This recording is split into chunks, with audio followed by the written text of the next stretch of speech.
Hello नमस्कार दोस्तों, स्वागत है आप सभी का आपके अपने YouTube channel the exam sphere पे। तो कैसे हो आप लोग? उम्मीद करता हूँ सब अच्छे होंगे। तो दोस्तों देखो, जो अपना आरआरबी एएलपी का जो एग्ज़ाम है उसमें 5 से 7 दिन बचे हैं अभी। ठीक है, आप लोगों ने अपना सिटी इंटीमेशन चेक कर लिया होगा। तो अभी लास्ट के दिनों में आपको करना क्या है, अपना जितना भी रिवीजन मारना है और मॉक लगाना है। मॉक क्यों लगाना है सर? ताकि आपका रूटीन बना रहे। और मॉक किस टाइम लगाना है? कोशिश करो मॉक जिस टाइम आपका एग्ज़ाम है, जिस शिफ्ट में एग्ज़ाम है उसी टाइम एक पैटर्न के साथ मॉक लगाइए। ठीक है, तो मैंने आप लोगों से अपनी तरफ से जो जितना भी एफर्ट हो पाया मैंने किया है। मैं आप लोगों के सामने आप लोगों को 7 मॉक मैं करवा चुका हूँ। मैं आज करवाने वाला 8वां मॉक। जिन लोगों ने 7 मॉक नहीं देखे हैं और किसी को भी किसी मॉक में प्रॉब्लम है, तो वो लोग क्या कर सकते हैं, हमने इसकी प्लेलिस्ट बना रखी है, तो उस मॉक को चेकआउट कर सकते हैं। और किसी को सारे मॉक देखने हैं तो वो भी देख सकते हो। ठीक है, हाँ, अगर आप मुझसे जुड़ना चाहते हो तो इंस्टाग्राम पे जुड़ सकते हो और टेलीग्राम चैनल दोनों पर ही जुड़ सकते हो आगे की तैयारी के लिए। इसके बाद इन एग्ज़ाम के बाद क्या करेंगे वो सारी चीज़ें मैं आपको आगे ही बताऊंगा। अभी कुछ बताने वाला नहीं हूँ, अभी आपका ज़्यादा टाइम ख़राब करूँगा नहीं। एग्ज़ाम का टाइम है, बड़ा कीमती है। तो मॉक नंबर 8 शुरू करते हैं।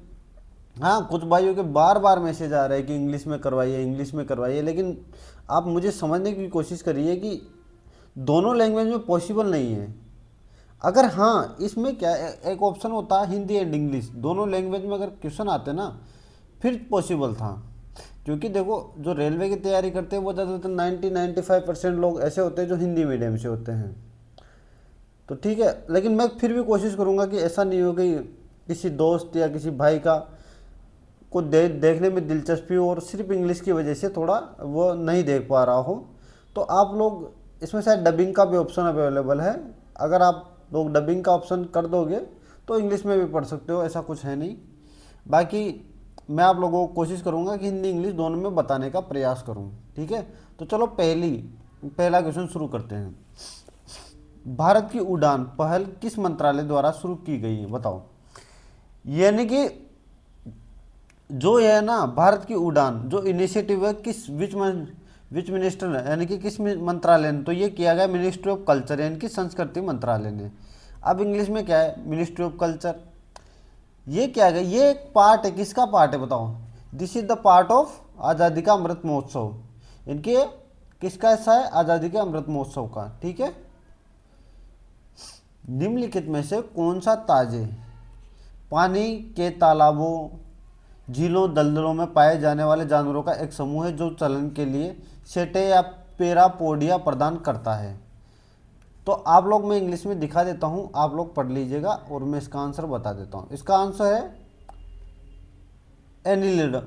एनिलिडा यानी कि एनिलिडा वो जीव है। एनिलिडा में, चलो इसके एग्जाम्पल भी बता दो आप लोग, ताकि एग्जाम्पल से आपको क्लियर भी हो जाएगा। एग्जाम्पल में मैं कहता हूं कि केचुआ है जो तालाब, झीलों, दलदली क्षेत्रों में पाया जाता है, केचवा है। जोंक है जो भैंस वगैरह पानी में चिपक जाती है। और समुद्री कीड़े हैं। अच्छा, इंग्लिश में, हाँ चलो इंग्लिश में बता देता हूँ। केचवा को बोलते हैं अर्थवॉर्म्स। जोंक को बोलते हैं लीचीज। और समुद्री कीड़ों को तो आप लोगों को पता है, मरीन वॉर्म्स। तो मैंने हिंदी इंग्लिश दोनों में बता दिया है। कुछ उम्मीद करता हूँ आप लोगों को चीज़ें समझ आ रही होगी। सी आंसर है ना। नेक्स्ट क्वेश्चन, ट्यूशन फीस दे रखी है। ओके, ये कह रहा है कितने स्कूलों में सेमेस्टर फीस दान के 3 गुना से कम है? यानी कि how many school the income by semester free fee is less than donation. बताओ क्यों, बताओ कितने स्कूलों में सेमेस्टर फीस दान के 3 गुना से कम है? बताओ। ये देखो दान है और ये सेमेस्टर फीस है। ये 3 गुना कितना होता है? 39। 39 से 43 ज़्यादा है तो ये तो नहीं होगी। 26 का 3 गुना 78। 78 से कम है यानी कि एक तो ये हो गया। 15 का 3 गुना 45, इससे कम है, बिल्कुल ये हो गया, 2 हो गए। और ये 3 गुना कितना? 51 से ज़्यादा है। ये 3 गुना 48 से ज़्यादा है, यानी कि दो से सेमेस्टर होंगे जिनमें फीस 3 गुना से कम होगी। ठीक है, नेक्स्ट क्वेश्चन। ये बोल रहा है कि कीबोर्ड के प्रत्येक अक्षर को अंग्रेजी वर्णमाला क्रम में व्यवस्थित किया जाता है, तो इस प्रकार बने अक्षरों के समूह में दाएं छोर से तीसरे और दाएं छोर से दूसरे अक्षर के बीच कितने अक्षर अंग्रेजी वर्णमाला क्रम में हैं। समझो, ये क्या कह रहा है कि पहले तो अल्फ़ाबेटिक ऑर्डर में जमाओ, फिर उसके बाद पहले तो अल्फ़ाबेटिक ऑर्डर में जमा दो, ए बी डी ई, फिर क्या है के ओ आर वाई। ठीक है, अब ये बोल रहा है कि इंग्लिश में देखो, दाएं छोर से इनकी राइट से तीसरा कौन सा, ओ है, और राइट से दूसरा, इनके बीच जो अल्फ़ाबेटिक ऑर्डर यानी कि जो ABCD में जितने अक्षर आते हैं, हाउ मेनी अल्फ़ाबेट, वर्ड नहीं बोल सकते, अल्फ़ाबेट बोल सकते, कितने वर्ड आते हैं वो पूछा है इसने। तो P और Q आता है तो 2 वर्ड आते हैं, दो अल्फ़ाबेट आते हैं ABCD में भी। नेक्स्ट, एक विलियन में 3 घटक है, ए बी और सी, प्रत्येक में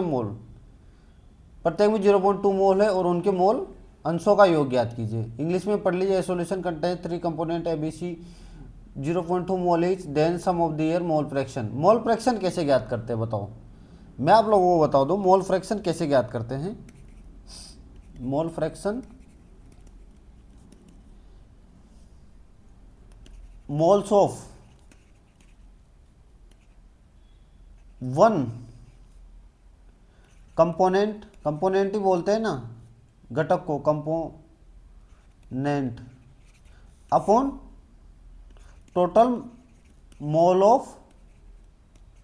मोल्स ऑफ ऑल कंपोनेंट, यही चलो लिख दो, यानी कि एक मोल के घटक अपॉन सभी घटकों के मोल। ठीक है, ये है, देखो एक का घटक मोल क्या है 0.2, प्रत्येक का 0.2 है, तो 0.2 टोटल कितना हो गया, इसे 3 हो गए तो 0.6 हो जाएगा टोटल, तो इससे 1/3 बन जाएगा।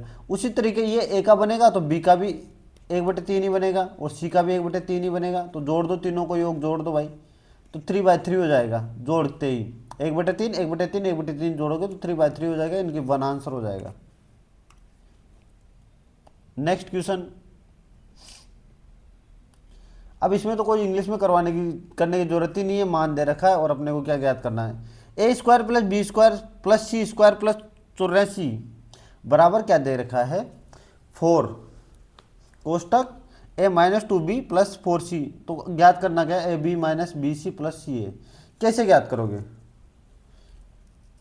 क्या कोई फॉर्मूला बन रहा है, नहीं फॉर्मूला नहीं बन रहा, तो मुझे ABC के मान चाहिए। अब सोचोगे तो बहुत मुश्किल हो जाएगा, कैसे सोचोगे बताओ, सोचना तो बहुत मुश्किल हो गया। तो एक काम करो, इसको सोल्व करो आगे, A² + B² + C² + 84, इसको सोल्व करके मैं इधर ले आऊँगा तो -4A, ये -8B होगा तो इधर आगे क्या हो जाएगा 8B + B, और ये कितना हो जाएगा प्लस, ये +16B है तो -16B बराबर 0 हो जाएगा इधर। अब समझो A + B का स्क्वायर क्या होता है, A² + B² + C², ये 2AB होता है, ये होता है। अगर मैं यहाँ से A² और यहाँ से कुछ ऐसी संख्या तोड़ लूँ, समझना इसको कैसे तोड़ूंगा। अगर मान लो मुझे A² या -4A है, तो समझना ये 2A होगा, 2AB होगा, यानी कि 2 हटाऊंगा तो 2 बच जाएगा 2, यानी कि A - 2।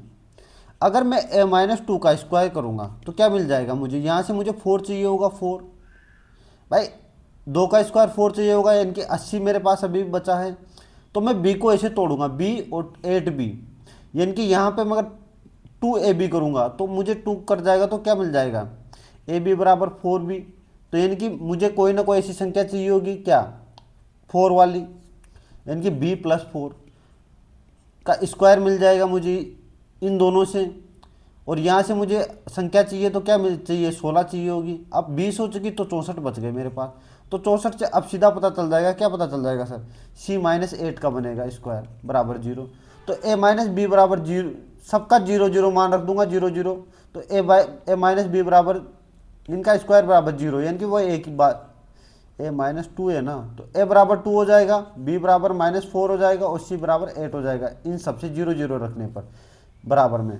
तो अब मान रख दो √2 × -4 + सॉरी -4 इंटू 8 प्लस 8 इंटू 2 कितना हो जाएगा -8 माइनस ये 32 है तो +32, ठीक है, और आगे +16 बराबर क्या हो गया 48 में 40, अंडर रूट 40 को क्या लिख सकता हूँ मैं 2√10, भाई 4 इंटू 10 लिख सकता हूँ ना, तो 4 को बाहर निकालूंगा 2 बन जाएगा। बड़ा बेहतरीन सवाल, 3 मिनट लगे लेकिन अच्छा सवाल है। देखो टाइम लगेगा, वीडियो लंबा हो सकता है, लेकिन मैं आपको हर एक चीज़ समझाने का प्रयास करूंगा। 3 से 16 और 16 से 51 और 51 से 104, ऐसा क्वेश्चन बहुत बार आता है, आप लोगों ने देखा भी होगा। देखो ये क्या है 3 इंटू 3 प्लस 3, सॉरी ऐसा नहीं है ये, 3 इंटू 4 प्लस 4 तो कितना हो जाता है 16, 16 इंटू 3 प्लस 3 यानी कि 51, 51 इंटू 2 प्लस 2 यानी कि पहले 4 से किया गया मल्टीप्लाई, फिर 4 जोड़ा गया, 3 से मल्टीप्लाई, फिर 3 जोड़ा गया, 2 से मल्टीप्लाई प्लस 2, तो अब क्या होगा 104 इंटू 1 प्लस 1 होगा, तो इनकी 105 मेरा आंसर हो गया। अच्छा लॉजिक है, काफ़ी बार आ चुका तो मुझे देखते ही पता लग गया। नेक्स्ट सवाल, संस्कृति मंत्रालय द्वारा शुरू की गई योजना यानी कि का उद्देश्य क्या है, यानी कि purpose of project pre initiated by the ministry of culture, बताओ ये है, इसका आंसर है भाई to enhance aesthetic and culture outlook of Delhi, यानी कि दिल्ली का सौंदर्य और जो संस्कृति बढ़ाना, हिंदी में भी आप लोग देख सकते हो, सौंदर्य और संस्कृति स्वरूप को बढ़ाना, इसका आंसर है। मानव शरीर के निम्नलिखित में से किस भाग में रस संवेदी ग्राही होती है, बताओ, सबको पता है भाई रस का स्वाद कहाँ से लेते हैं आप, जीभ से। अब जीभ की तो इंग्लिश बताने की जरूरत नहीं है ना, सिर्फ आप लोग क्वेश्चन देख लीजिए इंग्लिश में। टंग, ये विच of the following part of the body contains gustatory receptors. अब इसका एम का मान ज्ञात करना है भाई। अब इसमें तो हिंदी इंग्लिश कुछ मायने नहीं रखते, अगर ए की पावर एम हो और इंटू ए की पावर एन हो तो क्या होता है ए एम प्लस एन, यही होता है, ठीक है सर ये होता है। और एक एम बराबर अगर ऐसा हो तो क्या होता है एम बराबर एन। मैं हर बार बताता हूँ, अगर मैं इन दोनों को 2 की पावर क्या लिख दूंगा -3 -5, भाई प्लस हो जाता है ना, ये देखो अगर बेस सेम है और पावर अलग अलग है तो ठीक है, तो यहाँ क्या बन जाएगा 2 की पावर 7 और -3 + 1 एम एम एम है, ठीक है, +1, ठीक है। अगर ये पावर देखो बेस सेम है और पावर अलग अलग है, तो बताओ m बराबर एन, इनकी -8 बराबर क्या हो जाएगा -3m + 1, तो कितना हो जाएगा, ये माइनस इधर आ जाएगा तो -9 से ये कट जाएगा, तो -9 से माइनस वाला चिन्ह कट गया, तो m बराबर क्या हो जाएगा 9/3, इनकी मेरा आंसर क्या हो जाएगा 3। -3 नहीं आएगा क्योंकि ये देखो माइनस से माइनस कट जाएगा। नेक्स्ट, अच्छा हिंदी में फिर ज़्यादा लोगों को दिक्कत होती है, हिंदी इंग्लिश में मैंने दिखा दिया, अब आप लोग हिंदी में पढ़ लीजिएगा, समझो। 36, 74, 27 और 51 और 92 क्रमांक वाले 5 बॉक्सेज हैं जो एक के ऊपर एक रखे गए हैं, जरूरी नहीं है इसी क्रम में रखे गए हो। बॉक्स 51 इस स्थान पर रखा गया है, मैंने मान लिया 51 इस स्थान पर रखा गया है, तो नीचे 4 बॉक्स रखे जाएंगे भाई, बिलो 4 बॉक्स रखे जाएंगे, ठीक है। 74 और 34 के बीच केवल 92 रखा जाएगा, यानी कि 92 किसके बीच रखा जाएगा 74 या 36 या 36 और 74, अभी मेरे को डिसाइड नहीं है। 27 के ऊपर केवल एक बॉक्स रखा गया है, इनके 27 यहाँ रखा जाएगा, इसके ऊपर सिर्फ क्या रखा गया है एक बॉक्स रखा गया है। ये क्या बोल रहा है बॉक्स 36 सबसे नीचे की स्थिति नहीं है, यानी कि अब देखो अगर ये 36 नीचे नहीं है तो ऊपर होगा ऊपर, तो ये क्या हो जाएगा 36, 92 और 74 खत्म। तो ये क्या है कौन सा बॉक्स बिल्कुल मध्य में रखा गया है, तो बस 36 वाला। नेक्स्ट, ए बी सी का अनुपात दे रखा है A/4 रेशो A/3 रेशो 1/2, बताओ अगर मैं ए बी सी को समझो, अगर मैं यहाँ से एलसीएम क्या ले लूँ 12 सबका, समझो या फिर एक काम कर सकते हो, एलसीएम मत बोलो इसको, अगर मैं सबको 12 से मल्टीप्लाई कर दूं तो क्या हो जाएगा, इसका रेशो क्या आ जाएगा भाई, सबको 12 से मल्टीप्लाई करने में कोई दिक्कत नहीं है, तो रेशो क्या हो जाएगा, ऐसे ही तो करते हो आप रेशो ज्ञात। 4 से जाएगा 3 बार, 3 से जाएगा क्या बार 4 बार, 2 से जाएगा 6 बार, यानी कि इनका रेशो मुझे ये मिल गया, खत्म। तो अब क्या हो जाएगा 3/4 रेशो कितना b/, यानी कि 4/6 रेशो 6/3 कितना हो जाएगा भाई, बताओ।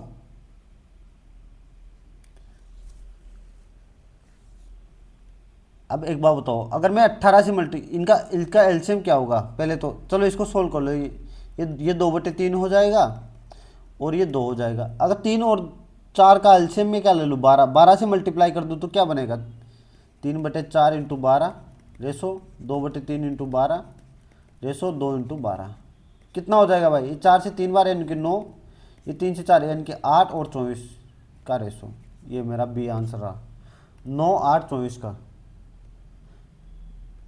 नेक्स्ट, ये अपने को एक श्रृंखला दी हुई है, यानी कि एक सीरीज दी हुई है, यहाँ बताना है कि ऐसे कितने नंबर्स हैं जिनके तुरंत पहले एक वोवल होना चाहिए, सॉरी एक अक्षर यानी कि एक अल्फ़ाबेट होना चाहिए और तुरंत बाद एक क्या होनी चाहिए, इवन नंबर होना चाहिए, ठीक है, इनकी सम संख्या होनी चाहिए। बताओ कौन कौन सा होगा, एक संख्या होनी चाहिए उसके तुरंत पहले क्या होना चाहिए, वर्ड। तो ये देखो ये संख्या है, तुरंत पहले एक अल्फ़ाबेट भी और तुरंत बाद एक इवन नंबर भी, एक तो ये हो गया। अब देखो 8 के पहले लेकिन बाद में क्या है, ये क्या है साइन है। अब देखो यहाँ पे अल्फ़ाबेट नहीं है, इस पे पहले अल्फ़ाबेट नहीं है, यहाँ पे अल्फ़ाबेट है, लेकिन बाद में क्या है भाई, बाद में 5 है और इवन नंबर नहीं है।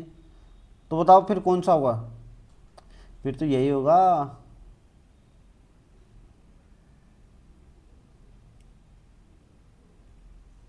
सम संख्या। अच्छा सम संख्या नहीं है, सिर्फ ओनली नंबर है, तो ये वाला हो जाएगा, फिर तो ये वाला भी हो जाएगा।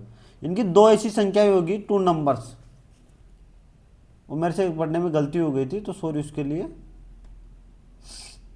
नेक्स्ट, निम्नलिखित में से किस खेल हस्ती को खेल में उनके योगदान के लिए 2024 में पद्मश्री पुरस्कार मिला है, इंग्लिश में भी देख लो।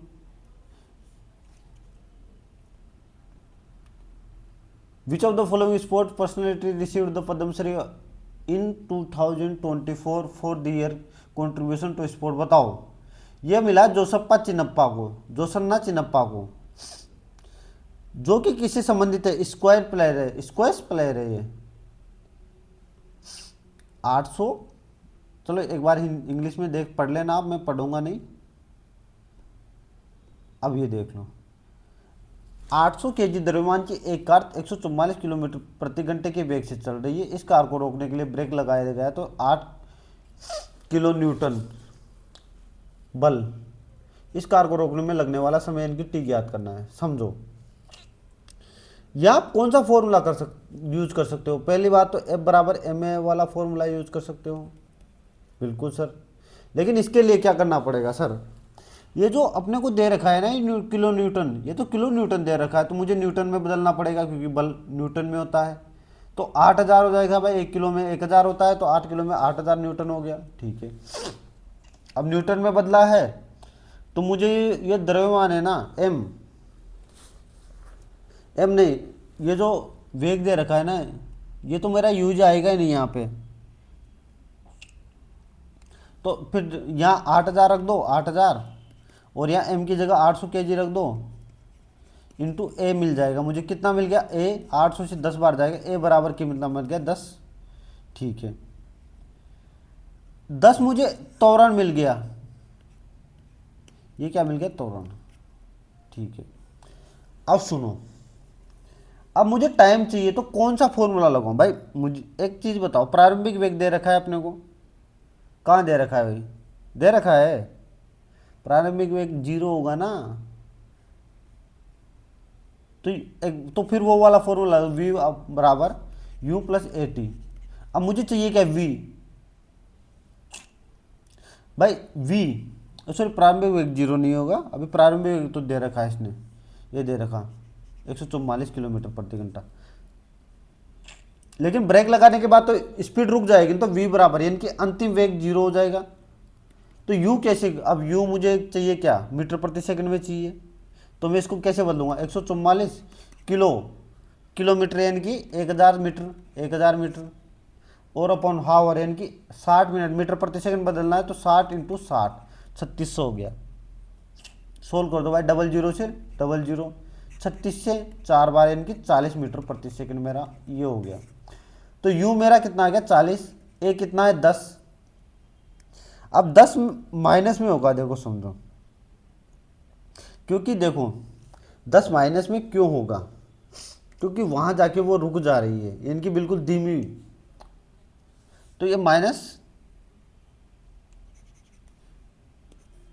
10 इंटू टी, तो ये कितना हो जाएगा -40 बराबर -10 इंटू टी, तो टी बराबर कितना हो जाएगा 4 सेकंड, 4 सेकंड। और अगर इसको आपको ये समझ में भी ना आए ना कि माइनस में क्यों होगा क्यों नहीं होगा, तो प्लस भी रख दोगे तो -4 आएगा। तो -4 आएगा तो एक चीज़ समझना, टाइम क्या कभी माइनस में हो सकता है, तो बस आपको वहाँ से भी एक अंदाज़ा लग जाएगा। राधा ने 100 रुपये में एक वस्तु खरीदी और वो 25% छूट देती है, फिर भी वो 12.5 लाभ अर्जित करते हैं, तो वस्तु का अंकित मूल्य ज्ञात कीजिए। राधा राधा का सीपी कितना है 100 रुपये। पहले मैं सीपी कैसे निकालता हूँ, सीपी अपॉन एमआरपी का रेशो कैसे निकालता हूँ, सब लोगों को पता है, क्या पता है sir, 100 minus discount percentage upon 100 plus profit percentage, अगर हानि होती यानी तो लॉस परसेंटेज आ जाता, तो ये कितना हो जाएगा 100 माइनस 25 यानी कि 75%, और ये कितना हो जाएगा 100 प्लस 112.5%। मैं 2 से मल्टीप्लाई कर दूंगा, ये इसको जीरो करूंगा तो ये कितना हो जाएगा 150 अपॉन कितना हो जाएगा भाई 225, ठीक है, क्योंकि 2 से मल्टीप्लाई करके देखा है मैंने, तो सीधा बात बताओ। तो मेरा सीपी 150 रेशो और एमआरपी का रेशो 225 आ गया। अब इसने सीपी का मान कितना दे रखा है 150 का मान कितना दे रखा है 100, और मुझे चाहिए किसका मान 225 का, तो 50 से 2 बार, 50 से 3 बार, 3 से ये 7 बार, और ये 5 बार, यानी कि 150 मेरा आंसर आ गया। अंकित मूल्य मेरा एमआरपी कितना आ गया 150 रुपये।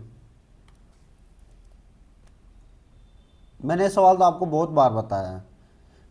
गैराज बाइक में ठीक की जाती है, यानी कि यह एक तरीके से यह भी देख सकते हैं कि बाइक गैराज में रखी जाती है, तो इक्वेरियम में क्या रखा जाता है सबको पता है, मछली। भाई इक्वेरियम में क्या रखा जाता है फिश, ये देखिए इक्वेरियम में पानी वाले, आप लोगों ने इंग्लिश, अगर इंग्लिश मीडियम से हो तो आप लोगों को तो पता ही होगा। फिर जनवरी 2025 में इंडियन अचीवर्स फोरम द्वारा आयोजित 67 राष्ट्रीय सम्मेलन का विषय क्या था, बताओ। बिल्कुल इजी सवाल, व्हाट वाज द, अच्छा इंग्लिश में तो पढ़ लीजिएगा फटाफट। तो इसका आंसर होगा मिशन विकसित भारत 1947 टू 2047, यानी कि मिशन विकसित भारत 1947 से 2047। प्रधानमंत्री जी बार बार कहते हैं ना 2047 तक अपना देश विकसित बन जाएगा। पौधे जगत में यानी कि प्लांट किंगडम के बारे में निम्नलिखित पर विचार कीजिए। ये जिम्नोस्पर्म में ये बायोफाइटा है और थैलोफाइटा है। प्लांट किंगडम में कौन सा क्रिप्टो गेमों का हिस्सा नहीं है, बताओ भाई। एक चीज बताओ, क्रिप्टो गेम होता क्या है ये बताओ भाई। इंग्लिश में लिख देता हूँ, अगर हिंदी में मैंने पढ़ा है तो। क्रिप्टो गेम्स, गेम बोल सकते हैं, क्या होता है बताओ। ये होता है प्लांट विदाउट सीड, इनकी बीज रहित पौधे, मतलब बिना बीज वाले पौधे, बिना बीज वाले पौधे, तो समझो। और देखो बिना बीज वाले पौधे कौन कौन से होते हैं मैं बता दूं, बायोफाइटा भी होता है और थैलोफाइटा भी होता है। आप लोगों ने प्लांट किंगडम पढ़ रखा होगा तो पता होगा। अब जिम्नोस्पर्म, चलो ये दोनों हो गए, मेरा आंसर क्या हो गया 2A हो गया, ठीक है। अब ये जिम्नोस्पर्म क्या होता है, एक जिम्नोस्पर्म होता है एक एंजियोस्पर्म होता है। ये कौन सा होता है, ये बीज वाले पौधे होते हैं। कौन से बीज वाले, इनके with seeds, plant with seeds, ठीक है। तो इसमें कौन कौन से आते हैं, जिम्नोस्पर्म और एंजियोस्पर्म वाले 2 पौधे आते हैं। नेक्स्ट, 30,000 रुपये को दो हिस्सों में इस प्रकार विभाजित किया जाता है कि पहले हिस्से को 30% पर 20% प्रति दर और दूसरे को 24% प्रति दर पर निवेश किया जाता है, तो 2 वर्षों में कुल चक्रवृद्धि ब्याज 14,176 है। तो पहला और दूसरा हिस्सा ज्ञात कीजिए। देखो आप लोगों ने 20% ही इफेक्टिव रेट सब लोगों ने पढ़ी होगी, अगर नहीं पढ़ी है तो x plus Y plus X Y बटे 100 से निकाल लीजिएगा। तो इसकी क्या होती है 44%, अगर याद है तो अच्छी बात है। और इसकी 48 और 576 यानी कि 53.76%। ये 2 वर्ष की इफेक्टिव रेट आ गई 20 और 24 की।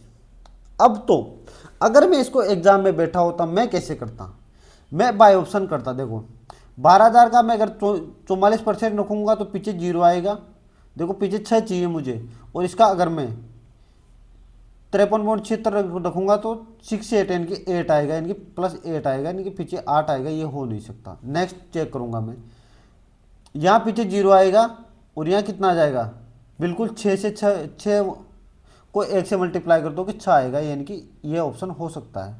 अगले में यहाँ 2 आएगा तो 2 नहीं हो सकता, यहाँ भी 2 आएगा, ये भी नहीं हो सकता। यानी कि ऑप्शन मेरा एग्जाम में तो मैं इसको कर दूंगा ऐसे 20-25 सेकंड में। लेकिन देखो भैया आप बोलते हो ठीक है, आपकी बात मान लिया, लेकिन एग्जाम में क्या होता है ना, एग्जाम प्रेशर की वजह से ये चीज़ें स्टिक नहीं करती दिमाग में। तो फिर क्या दिक्कत है, तो फिर सबसे बड़ी दिक्कत है कि भैया बेसिक कर दो भाई। ए मैंने एक हिस्सा माना, ए का 44% और बी का कितना प्रतिशत 53.76 का प्रतिशत कितना, इन दोनों का ब्याज, इन दोनों का मान कितना आया भाई 14,176 भाई, यही तो है। ठीक है, अगर मैं इसको भी 44 प्लस 9.76 कर दूं तो यहाँ से क्या कॉमन ले सकता हूँ 44 a प्लस बी, और इधर क्या बच जाएगा b इंटू 9.76 बराबर 14,176। अब 44% a प्लस बी का मान कितना है 30,000। 30,000 का 44% कितना होता है, 30,000 का 44% 00 यानी कि 13,032 आएगा ना, यानी कि 13,200। तो 13,200 यहाँ रख दिया मैंने, प्लस 9.76 बी परसेंटेज में आएगा। ठीक है, तो ये 176, इसमें से मैं 13 अगर 200 घटा दूंगा तो कितना आ जाएगा 6, 7 और ये 9, तो 976 आ जाएगा। यानी कि 9.73 बी परसेंटेज का मतलब क्या है 976, यानी कि कितना गुना है 100 गुना है। तो बी मेरा 1% का मान अगर 100 हो गया तो 100% का मान 10,000 हो जाएगा। अगर बी का मान 10,000 आ गया तो ए का मान 20,000 आ जाएगा। कैसे भी कर लो आप, ऐसे भी आंसर आपका सेम ही आएगा। ठीक है, देखो तबीयत खराब है तो थोड़ा सा ध्यान रखना। ये 25 पे आता है, ये 8 पे आता है, +9 हो रहा है। ये 8 पे आता है, +17 पे आता है, +9 हो रहा है। ये +9 हो रहा है, 26 पे आता है तो +9, यानी कि आय आएगा, आय वाला ऑप्शन होगा। ठीक है, अब देखो ये जेड 26 पे आता है, ये +4, फिर ये 4 के बाद ये 8, फिर 12, यानी कि +4 तो +4 अब क्या होगा 12 + 4 16, 16 पे क्या आता है पी, ये रहा। नेक्स्ट, निम्नलिखित में से कौन सा जीव मोनेरा जगत से संबंधित नहीं है, बताओ। इनकी which of the organism does not belong to the Monera kingdom, बताओ। सबको पता है जो येस्ट होता है, येस्ट, ये देखो ये किससे संबंधित होता है, तो बच्चे बच्चे को पता है भाई। बताओ क्यों, कौन से जगह से, अरे फंगी, कवक, कवक से संबंधित होता है, कवक भाई। जो ये येस्ट होता है ना, ये क्या है ना, कवक जगत से संबंधित होता है। तो ध्यान रखना, इंग्लिश में जिसे हम बोलते हैं क्या, फंगी किंगडम।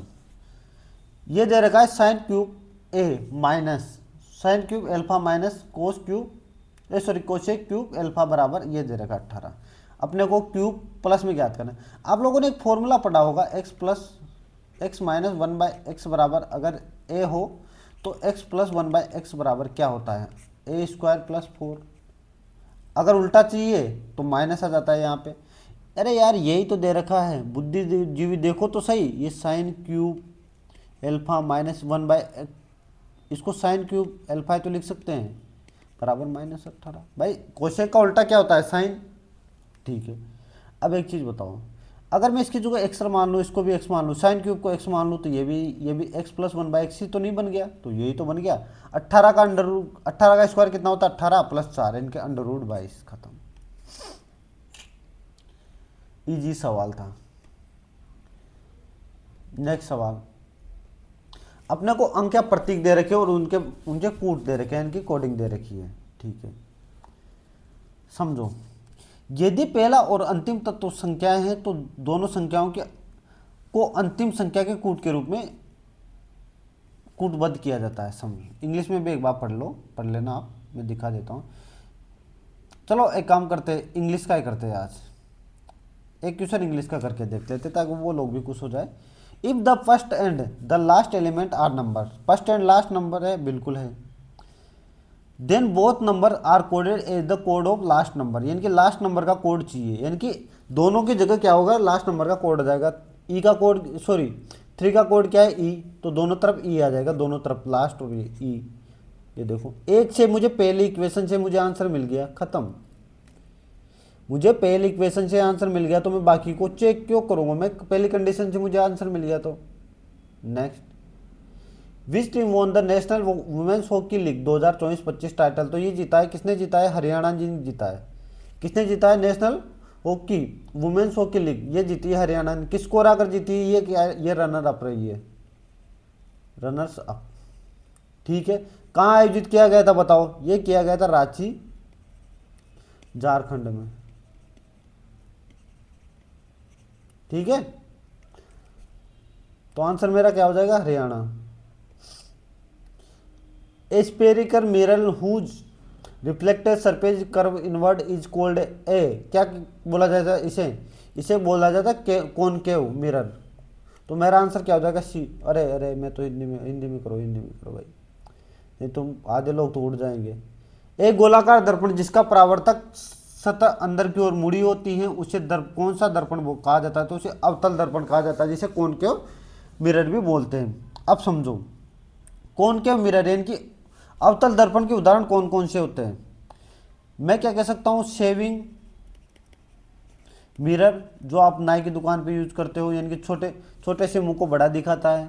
ठीक है, ठीक है। और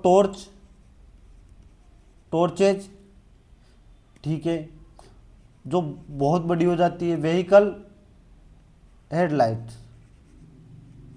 ठीक है, ये इसके उदाहरण हो गए। एक और होता है क्या, कॉन्वेक्स या उत्तल दर्पण, कॉन्वेक्स बोलते हैं जिसे अब इंग्लिश में। ये किस काम आता है, ये रेयर व्यू, ये रेयर व्यू मिरर होता है। जैसे वो होता है ना, अपन बाहर जो पीछे की, ऐसे बोलते हैं कि मिरर, हिंदी में क्या बोलते हैं कि जैसे गाड़ी का शीशा, जिसे हम पीछे का हिस्सा देखते हैं, मतलब जो पीछे हुए आ रहे साधन देखते हैं। तो इसका आंसर क्या हो जाएगा, सी। मीना 7 रुपये में 20 अंडे खरीदती है और 7.20 रुपये में 12 अंडे बेचती है। खरीदती 20 है लेकिन बेचती 12 है, फिर भी 30 रुपये का, यदि 30 रुपये लाभ है तो उसके द्वारा खरीदे गए अंडों की संख्या। भाई 7 रुपये में 20 अंडे खरीदती है, मान लो 20 अंडे, 12 अंडे अगर 7.20 रुपये में बेच रही है तो कितना, 20 अंडे कितने में बेचेगी, 20 अंडे इसका कितना होता है, 5/3, तो इसका भी 7.2 का 5/3 में बेचेगी। 5/3 में कितने में बेचेगी भाई, 2.4, यानी कि 12 रुपये में, सॉरी 12 रुपये में बेचेगी। यानी कि 12 अंडे 12 रुपये में बेचेगी, 20 अंडे 12 रुपये में बेचेगी, तो 7 रुपये में खरीद कर ला रही, तो 12 रुपये, 5 रुपये बच रहे हैं 20 अंडों पे, तो 30 रुपये कितने अंडों पर बचेंगे, 30 कितना 6 गुना होता है, तो 12 का 6 गुना कितना होता है, 120 अंडों पर। आप लोग ऐसे करना है एग्जाम में। अगर आप लोगों को नहीं आया ऐसे समझ में, तो फिर भैया फिर एक काम कर सकते हो, एक अंडे का 1 egg का निकाल लो यहाँ से, CP 7/20, और एक ये तो CP हो जाएगा और ये SP हो जाएगा। 1 egg का कितना हो जाएगा, 7.2/12। सोल्व कर लेना, इससे भी वही आंसर मिलेगा। ठीक है, तो मेरा 120 आंसर हो जाएगा। नेक्स्ट, कुछ हानि लाभ है। कुछ हानि क्या है भाई, लाभ है, लाभ। कुछ लाभ मार्जिन है, मार्जिन है मार्जिन, और सभी मार्जिन क्या है, सेविंग यानी कि बचत। ठीक है, ये क्या कह रहा है, देखो इंग्लिश में भी देख लो, इंग्लिश में देखो, at least some margin are loss. ये क्या कह रहा है कि जो सम मार्जिन है ना, कुछ मार्जिन लॉस है, कुछ मार्जिन लॉस है। बताओ, नहीं, एक बार बताओ, इनके हानि और मार्जिन के बारे में कोई चीज़ दी गई है क्या, कहीं भी बताया गया है क्या मैं कि ये बिल्कुल सही होगा? हो सकता है ये यहाँ यही रह जाता, हो सकता है ये यहाँ भी चला जाता, तो ये बात बिल्कुल गलत है। सम लॉस आर सेविंग्स, यानी कि कुछ हानि लाभ है, सॉरी ये बचत है, तो इसके बारे में भी हमें कुछ नहीं दिया गया। ठीक है, सम प्रॉफिट आर सेविंग, बिल्कुल। एक बार बताओ, जो ये हिस्सा आ रहा है ना प्रॉफिट का, ये हिस्सा सेविंग में, तो ये तो होगा ही सही ना, तो मेरा आंसर क्या हो जाएगा, 3, only 3 conclusion follow. Next, how many total medal did India win at the world boxing cup Brazil, यानी कि जो बॉक्सिंग कप ब्राजील विश्व मुक्केबाजी कप ब्राजील में जो आयोजित हुआ था, वहां भारत ने कितने पदक जीते थे? 6 पदक जीते थे, 6 पदक। स्वर्ण पदक किसने जीता था, बताओ बताओ? ये जीता था हितेश गुलिया ने, हितेश गुलिया। ठीक है, तो मेरा आंसर बी हो जाएगा।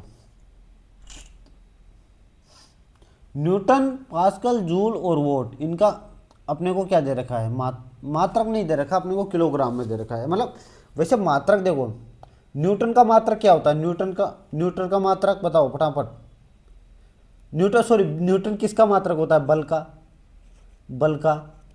पास्कल किसका होता है, दाब का। जूल किसका होता है, कार्य का, सॉरी ऊर्जा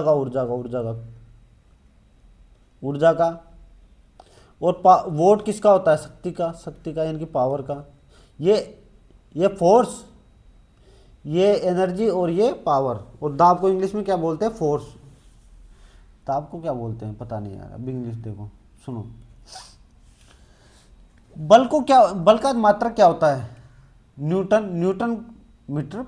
तो इसको क्या लिख सकते हैं, इसको लिख सकते हैं केजी मीटर प्रति सेकंड स्क्वायर, यानी कि अब कहाँ पे लिखा हुआ है ये वो चीज़, देखो भाई कहाँ लिखा हुआ है, ये रहा, देखो ये रहा, क्योंकि ये सेकंड को ऊपर लिया है, यानी कि इसने क्या किया, केजी मीटर सेकंड, ये माइनस में हो जाता है, तो ये आ गया, यानी कि पहले का सी आएगा, पहले का सी आएगा। अरे पहले से मिल गया, अब पहले से मिल गया तो मुझे बाकी को चेक क्यों करूँगा भाई, मुझे तो प्रेजेंट में आंसर चाहिए। एग्जाम में तो ऐसे ही करना है। बाकी आप लोग वीडियो को पॉज करके बाकी ऑप्शन भी देख लीजिएगा, ठीक है। यदि पहले 8 अभाज्य, यानी कि रुको, पहले 8 अभाज्य संख्याओं का योग 7 से विभाजित करने पर किसके बराबर होगा? ये क्या बोल रहा है, जो फर्स्ट 8 जो प्राइम नंबर है ना, उनका टोटल 7 से विभाजित करने पर क्या मिलेगा, बताओ। यानी कि सबसे छोटी जो प्राइम नंबर है वो कितना होता है, 2, फिर 3, फिर 5, फिर 7, फिर 11, फिर 13, फिर 17, फिर 19, हो गई 8, हो गई, ठीक है। तो इनको जोड़ दो, 5 5 10 17 28 41 और 58 29, 77/7 से विभाजित करने पर क्या मिलेगा, 11, बस भाग देना था 11। नेक्स्ट, 6 मित्र MNOPQR एक गोलाकार मेज के केंद्र के सम्मुख बैठे, केंद्र की ओर मुख करके बैठे 6 लोग, ठीक है। अब देखो 2 सिचुएशनें बनेगी यार, इसमें 2 बनानी ही पड़ेगी, मेरी मजबूरी हो गई। P, N और R का निकटतम पड़ोसी, मान लो एक तरफ मैंने क्या माना, P यहाँ रखा, R यहाँ रख दिया, तो एक तरफ मैं N यहाँ रख दूंगा और R यहाँ रख दूंगा, दोनों सिचुएशनें बन गई। Q, M और O का निकटतम पड़ोसी है, N O के किसी भी तरफ नहीं बैठता है, N O के किसी भी तरफ नहीं बैठता है, तो इनकी O यहाँ बैठेगा, क्योंकि अगर मैं O को यहाँ बिठा दूंगा तो एक सिचुएशन में O यहाँ बैठेगा, तो ये क्या हो गया, तो फिर Q M और O के बीच बैठेगा, Q M और O के बीच बैठेगा, दोनों सिचुएशन। M कहाँ बैठा है, P के निकटतम में,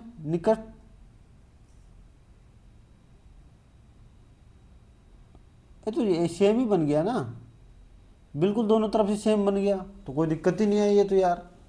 मैंने तो 2 सिचुएशनें भी अलग ही गलती बना ली, लेकिन अच्छा था क्योंकि बनाया तो मुझे पता चला, गलती होने के चांसेस खत्म हो गए। एम के पिकट सॉरी एम कहाँ बैठा है, पी के निकटतम में, निकटस्थ, इंग्लिश में करो रे यार ये, निकटस्थ, बिसाइड, पी, पी के आसपास तो नहीं बैठा, बिसाइड आर, बिसाइड आर बैठा है, नहीं बैठा आर के भी, बिसाइड ओ, यहाँ भी नहीं बैठा, बिसाइड एन, बस खत्म। तो मेरा डी आंसर हो जाएगा। नेक्स्ट, एक क्रीम सेपरेट मशीन वर्क्स, यानी कि एक क्रीम विभाजक मशीन किस सिद्धांत पर कार्य करती है, सबको पता है। आपके जो घर में दूध से जो दही से जो मक्खन निकालते हैं वो किस सिद्धांत पर कार्य करती है बताओ। अब केंद्रीय बल पर कार्य करती है, यानी कि सेंट्रीफ्यूजल फोर्स पर कार्य करती है। ये क्या होता है, ये एक ऐसा स्पष्ट बल होता है जो एक घुमावदार पथ में गतिमान वस्तु द्वारा किसी किया गया, मतलब फील किया जाता है। देखो देखो आपने देखा होगा दही, समझना, दही में मशीन घूमती रहती है, वो फील करके क्या करती है, घी को बाहर निकाल लेती है और छाछ को नीचे रख देती है। ये इनकी जो वो मिश्रण हुआ ना, उसमें से अमिश्रण वाली चीज़ को बाहर निकाल देती है चीज़ें, ठीक है। तो अब केंद्रीय बल हो जाएगा। राम और लाल का संयुक्त वेतन 80,000 रुपये। राम अपने वेतन का 90%, राम अपने वेतन का 90% खर्च करता है तो 10% बचाता है, और लाल अपने वेतन का 70% खर्च करता है तो 30% बचाता है, ठीक है सर। और महीने के अंत में दोनों समान धन बचाते हैं, इनके बराबर बचाते हैं।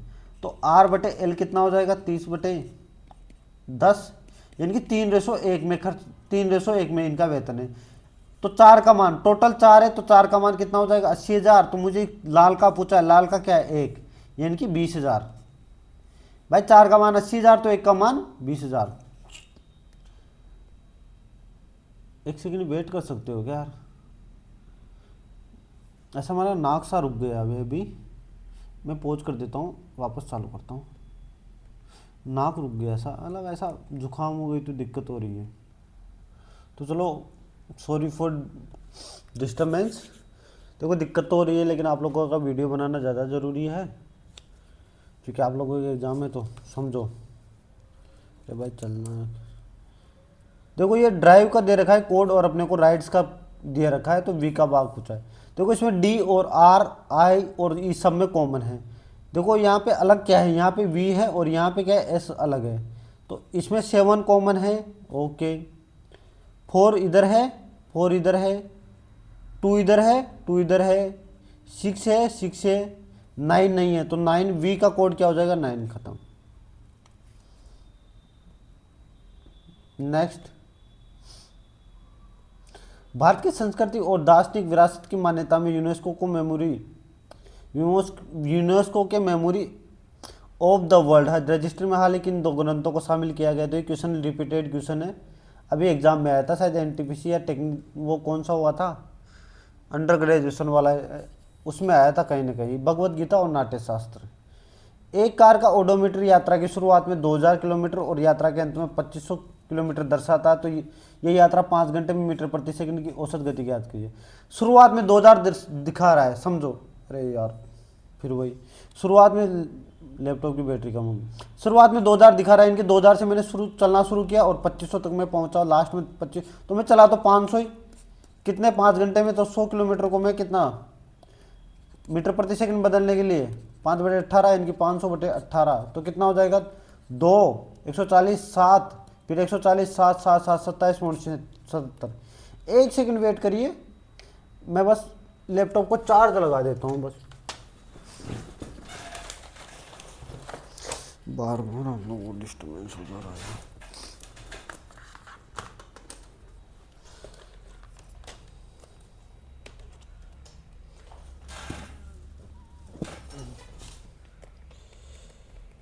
देखिए बार बार आप लोगों को डिस्टर्बेंस हो जा रहा है, उसके लिए समझ आता हूँ।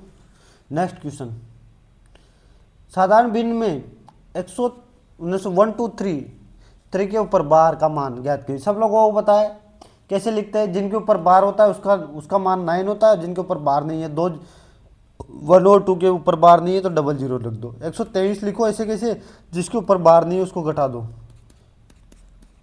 111/900। नेक्स्ट, ये चीज़ें मैं बता चुका हूँ डिटेल में एक मॉक में। 4 का 66 संबंधित, 4 का क्यूब 64 होता है, 64 प्लस 2। 8 का क्यूब 512 प्लस 2, तो ये किसका 300, मतलब 2 घटा दूंगा 343, इसका क्यूब होता है 7 का। नेक्स्ट, वनस्पति तेल के हाइड्रोजीकरण में उत्प्रेरक के रूप में निम्नलिखित में से किसका उपयोग किया जाता है? इंग्लिश में भी देख लो, किस कैटेलाइज का उपयोग किया जाता है बताओ? तो ये किया जाता है निकल का। देखो उत्प्रेरक का काम क्या होता है बताओ, चलो एक काम करो, आप बता दो उत्प्रेरक का काम क्या होता है। ये रासायनिक प्रतिक्रिया में की दर को बढ़ाता है। किसको? जो रासायनिक जो प्रतिक्रिया यानी कि जो केमिकल रिएक्शन होती है ना, उनको उनकी जो रेट होती है ना उसको इंक्रीज करता है। नेक्स्ट, निम्नलिखित व्यंजन को सरल कीजिए। ओके, इसको सरल देखने पर क्या दिख रहा है बताओ?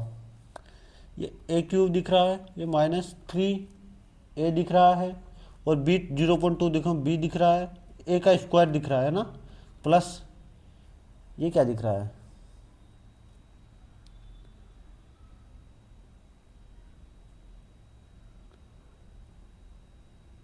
(24×75) +2 कर सकता हूँ मैं, बी कर ए बी, ये सॉरी अगर मैं 8 का 3 गुना करूँ, 3 गुना ए 3 गुना इनके 3 बी सॉरी ए इंटू बी का स्क्वायर माइनस बी का क्यूब। क्या दिख रहा है? ये दिख रहा है। आपने एक फॉर्मूला पढ़ा है, ए माइनस बी का क्यूब वाला फॉर्मूला पढ़ा होगा। A cube minus B cube -3 a² B plus 3 a square. तो क्या ये वही चीज़ नहीं है? देखो a minus B A cube minus B cube -3 a² B, और ये तो सेम चीज़ ही तो है। तो यानी कि ये क्या हो जाएगा, ऊपर क्या बन जाएगा 8 - 2.5 -0.25 का क्यूब बन जाएगा अपॉन 4 × 4 × 4। तो ये कितना बन जाएगा 8 × 8, 8 का क्यूब बन जाएगा 4 × 4 यानी कि 2 का क्यूब, यानी कि 8 मेरा आंसर हो जाएगा। बस आपको देखने का नजरिया मालूम होना चाहिए कि कैसे बन रहा है ये। नेक्स्ट सवाल, निम्नलिखित 4 अक्षर समूह में 3 एक निश्चित तरीके से समान है, एक बेजोड़ है, तो बेजोड़ को ज्ञात कीजिए। ये कितने पे? 5 पे आता है, ये 2 पे आता है, ये 22 पे आता है, ये 7 पे आता है, 5 पे आता है, 20 पे आता है, ये 2 पे आता है, ये 25 पे आता है, ये 25 पे आता है, ये 10 पे आता है, 7 पे आता है, 17 पे आता है। -3 -2 सॉरी -3 तो कौन सा? ये -2 है, बाकी में सब में -3 है, 3 है, -3 3 -3 3। ठीक है, तो बताओ कौन सा अलग हो जाएगा? इनकी 42 में कौन सा अलग हो जाएगा भाई? और अच्छा एक और देखो, अगर आप लोगों को ये समझ में नहीं आया तो ये इसका अपोजिट है। देखो 22 + 5 + 22 यानी कि ई का अपोजिट वी, जी का अपोजिट टी, और बी का अपोजिट वी, और जे का अपोजिट क्यू। यानी कि इसमें भी अगर -2 होता, सॉरी -2, इसमें -3 होता तो सब कुछ सेम हो जाता। तो मेरा ऑप्शन क्या हो जाएगा? बी वाला गलत। नेक्स्ट, उस सोडियम यौगिक का नाम बताइए जिसका उपयोग जल की कठोरता को स्थायी रूप से दूर करने के लिए किया जाता है। कितनी बार ये क्वेश्चन में बता चुका, बताओ। मतलब ये तो अब तो बच्चे को रट जाना चाहिए कि जल की जो हार्डनेस है उसको दूर करने के लिए, इनकी रिमूव करने के लिए किसका उपयोग किया जाता है? तो ये किया जाता है किसका? अरे वॉशिंग सोडा का फॉर्मूला सुना है? वॉशिंग सोडा का फॉर्मूला अभी आप आंसर खुद ही बता दोगे। वॉशिंग सोडा का उपयोग किया जाता है। बताओ क्या वॉशिंग सोडा का फॉर्मूला क्या होता है?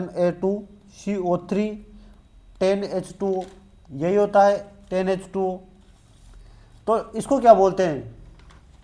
Sodium carbonate. तो क्या आंसर हो जाएगा? Sodium carbonate.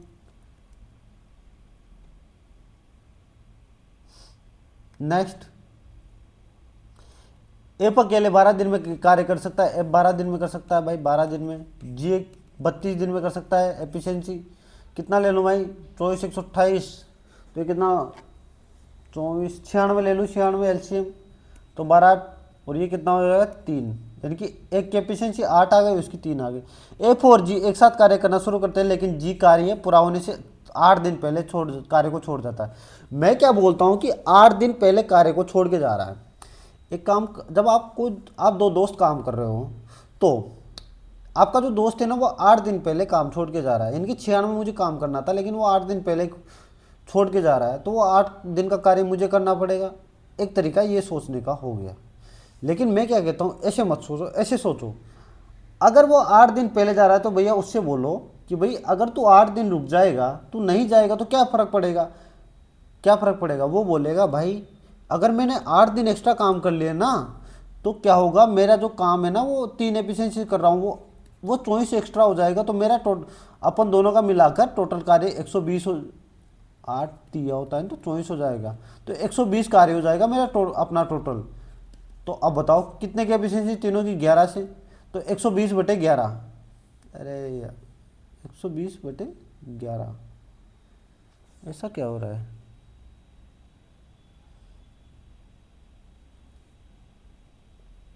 अरे यहाँ 24 है ना यार, 12 क्यों लिख दिया भाई। तो 24 से इसकी एफिशिएंसी कितनी हो जाएगी, 4, तो वही होगा 7 होगा, 120/7, 120/7, कुछ फर्क नहीं पड़ेगा उस पर। नेक्स्ट, निम्नलिखित समीकरण को सही बनाने के लिए किन दो संख्याओं को आपस में बदल जाना चाहिए, बताओ। 45, बदलो फटाफट बदलो। सबसे पहले तो ऑप्शन चेंज करो। अगर मैं इसकी जगह 8 की जगह 6 कर दूंगा तब भी भाग जाएगा। अगर मैं 32 3 की जगह 32 कर दूंगा और ये तब भी कुछ फर्क नहीं पड़ेगा। 8 को ये बदलूंगा तब भी कुछ फर्क नहीं पड़ेगा। चारों से कुछ फर्क नहीं पड़ रहा, तो सबको सोल्व करना पड़ेगा। फिर अब कर दो फटाफट सोल्व। 96, 8 की जगह 6 रख दो, -3 × 8 + 32 बराबर क्या होगा बताओ। ये कितना 16 बार जाएगा, 16 - 24 + 32, 48 में 24 गया तो 24 मिलेगा, यानी कि मेरा आंसर मिल गया मुझे। तो इसको चेंज करने से आंसर मिल गया। अगर आपका कहीं भी एलिमिनेट नहीं होता है ना, ज़्यादातर चांसेस रहता है कि ए और बी से आंसर मिल जाता है। परमाणु ऊर्जा विभाग डीए ने अक्टूबर 2024 में किस स्थान पर एशिया के सबसे बड़े और दुनिया के सबसे ऊंचे इमेजिंग चेहरे को ऑब्जर्वेटरी का उद्घाटन किया है, जिसका नाम मेजर एटमॉस्फेरिक चेहरे को एक्सपेरिमेंट है, बताओ। इंग्लिश में भी पढ़ लीजिए आप। मैं जब भी मैं बोलूँ ना, वीडियो को पॉज करके पढ़ लिया करो जी। ये इसका आंसर होगा कहाँ, लद्दाख में। ज़्यादातर देखो ऊंचे स्थानों पर ही बनाए जाते हैं, और ज़्यादातर जो ऊंचे वगैरह ये रहते हैं ना, ये लद्दाख इन्हीं में बनाए जाते हैं। ज़्यादातर चांसेस जो है लद्दाख ही इनका आंसर होता है। एक अवतल लेंस की फोकस दूरी दे रखी है 15 और लेंस वस्तु का लेंस दे रखा है 30, तो प्रतिबिंब की दूरी बताओ। फॉर्मूला क्या होता है, 1/a = 1/u + 1/v। अपने को फोकस दूरी f दे रखी है, f = 15, ठीक है। ये -15 हो गया, अवतल की है ना तो माइनस होगी। और लेंस अपने को 30 दे रखा है, यानी कि बताओ अपने को u = 30 दे रखा है, तो अपने को दूरी चाहिए v चाहिए। 1/-15 = 1/30 +1/v। तो ये कितना हो जाएगा, इधर आके 1/15 - 1/30, इसको क्या लिख सकता हूँ 1/v। ये 30 कॉमन एलसीएम ले लिया तो -2 - 3, यानी कि -1 हो जाएगा ना, तो -3/30, तो 1/10 हो जाएगा, 1/10, तो 1/v बराबर, तो v बराबर कितना हो जाएगा 10। लेकिन एक बार बताओ, देखो अवतल लेंस में क्या होती है बताओ, आभासी दूरी होती है, वर्चुअल, जिसे हम इंग्लिश में बोलते हैं। वर्चुअल माइनस में होती है, तो ये इस -10 हो जाएगी। फ्रैक्शन दे रखा है, इनका माध्य दे रखा है। माध्य क्या होता है, टोटल नंबर ऑफ और n नंबर ऑफ, यानी कि उनका योग अपॉन टोटल नंबर ऑफ संख्या है। तो ज्ञात कर लो योग, इनका योग क्या होगा बताओ। कितनी संख्या है पहले, 1 2 3 4 5 6, तो x का मान ज्ञात कर लूँगा मैं।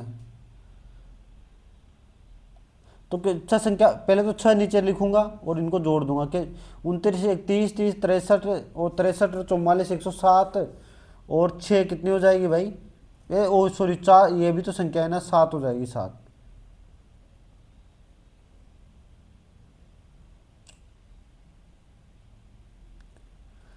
तो अब मैं कहाँ तक जोड़ा था यार, चलो इसको 30 हो गया, 63 हो गया और 44, 107, 110, 116, 152, 116 प्लस 46 तो 162, 162 प्लस एक्स कितने है, एक्स एक्स एक्स 3x बराबर कितना हो 39, तो 162 प्लस 3x बराबर 7 नाम 63, 6 बच गया 21 और 7 28, 21 और 6 होगा ना यार, ठीक है। तो 3x बराबर कितना हो जाएगा, कितना हो जाएगा 110, 111, तो x बराबर 37, ठीक है। x बराबर 37 आ गया, तो ये संख्याएं कौन कौन सी, 39 और ये कितने हो जाएगा 38, 33 और ये 44 और ये कितनी हो जाएगी 40 और ये 43 और 46। अब एक बात बताओ, माध्यिका ज्ञात करने के लिए टोटल संख्याओं में से अगर कितनी संख्या है, 7 है, तो बीच वाली मिडिल वाली तो मिडिल वाली आरोही क्रम में ये नहीं होगी, लेकिन आरोही क्रम में जमाने पर सबसे छोटी संख्या कौन सी, 29, फिर 33, फिर 38, फिर 40, 43, 44 और 46, तो सबसे मिडिल टर्म कौन सी होगी, 40। नेक्स्ट 5 मिनट है, कोशिश करो 5 क्वेश्चन तो कर ही दो। 20, 3, तो ये कितना हो गया, ये कितना हो गया 5 और भी 22, ये कितना हो गया 12, 11, 13 और 13, ये 5, 22, 24, 7, 1, 2, 4 और 3, देखो +2, +1, +2, +2, तो ये वाली गलत हो जाएगी। तो मेरा आंसर क्या हो जाएगा, देखो यहाँ भी +2, +2, +2, +2, इनकी डिफरेंस इन्हीं में आ रहा है, तो मेरा आंसर बी हो जाएगा। नेक्स्ट, एक वस्तु को दो झुके हुए दर्पणों के बीच रखा जाता है, तो दर्पणों के बीच का कोण दे रखा है, तो प्रतिबिंब कितने प्रतिबिंब बनेंगे। अरे बिल्कुल इजी सवाल, फॉर्मूला पढ़ा होगा ना आप लोगों ने, n बराबर 360/θ माइनस 1, तो 360/30 डिग्री माइनस 1 यानी कि 12 बार जाएगा 1, यानी कि 11 आंसर हो गया। वैसे ये क्वेश्चन मैं पहले भी बता चुका हूँ, सेम क्वेश्चन। नेक्स्ट, वैभव विघ्नेश प्रत्येक 78 किलोमीटर की दूरी इस प्रकार तय करते हैं कि वैभव की गति विघ्नेश की गति से तेज है। इनकी वैभव की गति विघ्नेश की गति से ज़्यादा होगी। उनकी गति का योग 91 किलोमीटर प्रति घंटा है, तो दोनों द्वारा लिया गया कुल समय टोटल टाइम दे रखा है। समझो, एक तरीका है बाय ऑप्शन उठाओ। आप बाय ऑप्शन कैसे उठाओगे मैं बताता हूँ। 78 है, इनकी 13 से ही भाग जाएगा, और यहाँ भी 91 में ये 13 का मल्टीप्लाई है, तो इनकी ऑप्शन कौन सा, ये भी 13 का मल्टीप्लाई है, ये भी नहीं है। अब एक ही ऑप्शन बचा, यानी कि आंसर यही होगा। चलो लेकिन वेरीफाई कैसे करेंगे। अगर मैं 78 में मैं मान लो कि वैभव की गति मैंने 52 मान ली, तो कितनी, ये 1.5 घंटा चला होगा, 1.5 घंटा 1.5, और 78 अब 52, अगर टोटल 91 थी तो 52 हटा दी तो 39 बची, तो 39 से कितना 2 घंटे चला होगा। क्या टोटल समय 3.5 घंटे आ गया, बिल्कुल 3.5 घंटे आ गए। अगर आप लोग ऐसे नहीं करना चाहते तो फिर ऐसे भी कर सकते हो। 78 x वैभव की x मान ली मैंने, और दूसरे की 78 91 माइनस x मान ली, और कितना टोटल समय लगा 3.5, इनकी 7/2। इसको सोल्व कर लेना, सेम आंसर मिलेगा। लेकिन एग्जाम में ये पहले वाला तरीका यूज करना है आप लोगों को। अगर दूसरा भी करना है तो कर लेना भाई, कोई दिक्कत नहीं है। यहाँ x का मान रख रख के देख लेना, सोल्व मत करना, लेकिन सोल्व मत करना प्लीज। देखो ये सवाल टाइम लेता है, तो 2 मिनट है, तो जितने इसको छोड़ दो अभी के लिए, नेक्स्ट क्वेश्चन कर दो। आर्किमिडीज ने आर्किमिडीज सिद्धांत की खोज के बाद क्या निर्धारित किया था, बताओ। देखो मैं आप लोगों को बताऊं, पहले तो आर्किमिडीज का सिद्धांत क्या कहता है कि किसी तरल पदार्थ में पूर्णतः या आंशिक रूप से डूबा हुआ पिंड विस्थापित तरल पदार्थ के भार के बराबर ऊपर की ओर बल का अनुभव करता है। नहीं आया समझ में, मत कोई बात नहीं, नहीं आया समझ में, छोड़ो। इसने जो सिद्धांत अगर याद है तो समझ में आ गया होगा, लेकिन ये इस सिद्धांत की खोज के बाद इसने क्या किया था, जो पानी के विस्थापन को मापने के लिए क्या किया था, इसने राजा के मुकुट में सोने की शुद्धता मापी थी। तो मेरा आंसर क्या हो जाएगा, बी। सोल्व कर दो इसको फटाफट। 7 + 5 12 -2 इंटू, इसको सोल्व करोगे तो ये कितना हो जाएगा, 96 -94 भाग 2 प्लस यहाँ 33 से 11 प्लस 18 -7 भाग 11। सोल्व कर दो इसको, ये कितना हो जाएगा, 29 माइनस 22, 22 में 2 11 का भाग दोगे 2 आ जाएगा, प्लस ये कितना आ जाएगा 47 माइनस ये कितना आ जाएगा, इसको करोगे तो 192, तो 12 माइनस ये है क्या, तो कितना हो गया भाई 14 माइनस ये कितना हो गया 47, यानी कि 239, तो कितना आ गया भाई -225। नेक्स्ट, किस समीकरणों को बदलने पर बताओ। अगर मैं पहली बात क्या भाग की जगह में कुछ ला सकता हूँ, अगर प्लस ले आऊँगा और प्लस की जगह भाग ले आऊँगा तो ये चेंज कर सकता हूँ, ठीक है। भाग की जगह इंटू ले आऊँगा और इंटू की जगह भाग नहीं ला सकता, क्योंकि यहाँ साथ में 2 का भाग नहीं जाएगा, तो इसको छोड़ दो, ये नहीं हो सकता, ये हो सकता है। इंटू और माइनस को बदल सकता हूँ, इंटू और माइनस को बदल सकता हूँ, प्लस और माइनस को बदल सकता हूँ, तीनों को बदल सकता हूँ। तो पहले को बदलो, सबसे पहले 28 इंटू 28 करोगे भाग 14,